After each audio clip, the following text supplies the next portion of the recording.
Alright, for number 2, again, in order to get a graph to look at this first one, we're going to need to solve this for y. Even though we end up with 2 different equations, we take the square root of both sides. We get y equals positive or negative square root of 4x, or we can think of that as y equals positive or negative 2 times the square root of x. So we're going to need to graph both of those, and then this is just going to be a line. If we solve for y, negative 3y equals negative 4x plus 4, and then divide by negative 3, we get 4/3 x minus 4/3. So we can graph both of these on our calculator.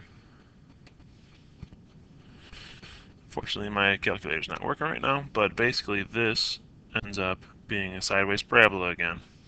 And we're going to have a line, positive slope, y-intercept negative 4/3. It's going to go through, and we're going to create a little region in here that we're trying to find the area of. So again, we have to ask ourselves if we're going to be taking a dx cut or a dy cut. So we have to look, is one line or one curve to the right of the other one the whole time, or is one above the other one the whole time? Now, this sideways parabola is above the line until we get to this point. Right here, we would have the parabola above itself, which is possible to do, but it's more difficult. If we look, though, at this line is always to the right of the parabola. So we would have a dy cut. And we would be using horizontal rectangles to find this area.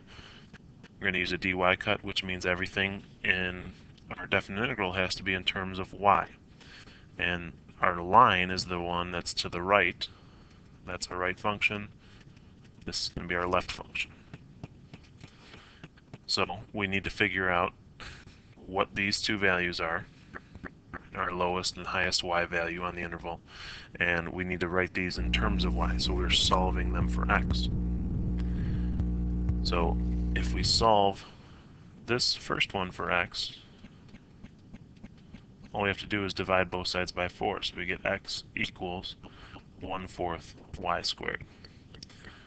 Solving this one for x, we're going to have 4x equals 3y plus 4, so we get x equals 3/4 y plus 1.